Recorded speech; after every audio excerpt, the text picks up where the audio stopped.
All right, good morning, brothers and sisters. This morning I am in 1 Samuel. So, for those who are following me, I read three times a day.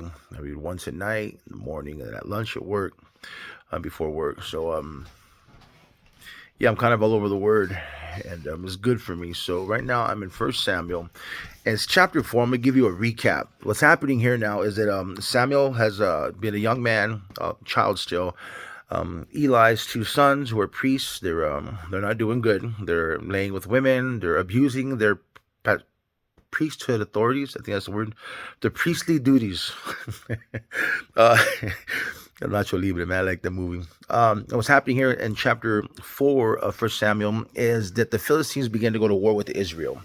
Now, the Philistines put themselves in battle array and they go against Israel. And he was like, hey, dude, let's do this. And the Philistines defeat Israel in verse 2. 4,000 Israelis were killed. So here's what happens now. In verse 3, what ministers to me is 3, 5, and 10, 11. Verse 3, it says, when the people had come to the camp, the elders of Israel said, why has the Lord defeated us today before the Philistines? Let us bring the ark of the covenant of the Lord from Shiloh to us, and when it comes among us, it may save us from the hand of our enemies. So the people went out and they sent, the elders and people got together. Remember, they got together, the elders and the people got together. They sent to Shiloh, and two priests came with the Eli sons. Now, as you go down to the next verses, it shows the Philistines when they hear the Israelites scream for joy because the Ark of the Covenant made it to the Israeli camp. The Philistines are like, what's going on, dude? They're like, hey, we heard that God's there, man, with these fools and blah, blah, blah. They're like, hey, man, don't be punks, knuckle up, suck it up, buttercup. Let's get in there, weigh in, let's get in the fight, let's do it. So sure enough, they put themselves in battle array against Israel again. And at this point it says, so the Philistines fought and Israel was defeated and every man fled to his tent. This is verse 10. There was a very great slaughter, and there fell of Israel 30,000 foot soldiers. Also the ark of God was captured, and the two sons of Eli, which are Hophni and Phinehas, died. Now here's what gets me on this chapter. You see from the beginning that not once was God consulted, not once was God sought out for advice, not once was God prayed to and asked, what shall we do because our enemy has defeated us? It shows here that when the people came in from the camp, when the Israelis came in from the camp, that they consulted the elders, and the elders were like, you know what, that sounds good. And what they do, they told the priests what to do. Hey, fool, come down with the ark, and when you get here, we're going to win because God is with us. But not once have they consulted God in prayer. The point of all this is this. Not only did they get defeated, but they lost the Ark of the Covenant. So here's what ministers to me. Brothers and sisters, as my life is changing and I move into an apartment next week, I start the new year with a great job, all these different things, God is showing me that every step I take from that moment forward, as I begin this new year in my apartment by myself, I am to pray about every step I take.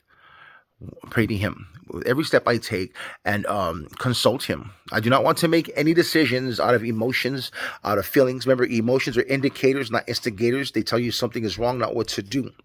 I am to be a man of response and not reaction. I'm not to sit there and freak out when the wind hits my face. I'm to sit there, be still, and know that He is God, and analyze the situation, and then respond appropriately in the spirit and not in the flesh. Do not react in the flesh, but respond in the spirit.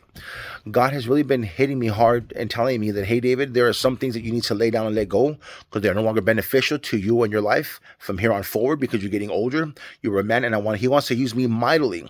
But in order for Him to use me mightily and for me to stay qualified in the spirit, I must remain in obedience, in submission, disciplined, structured, filled with integrity and the power of the Holy Spirit as a man of self-control. That being said, I am called to pray over every step. See, these guys thought, since they were of God and of the 12 tribes of God, that if they brought the ark of God without asking God, that they would win. Remember, just because it's a good thing doesn't mean it's a God thing. We still must ask the Father, do we do this? And if you don't get an answer, then wait. Just don't do it. Do not step forward. So this blesses me this morning because these are the children of God with the priests of God and the ark of God. And because they did not seek the counsel of God, they were defeated by their enemies and the ark of God was taken. Brothers and sisters, I love you. I know this is a long one. Next couple of days it'll be long. I'm on vacation, so much love to you. May the peace of God be with you. May the Holy Spirit fill you. And remember, choose wisdom over the world. God bless.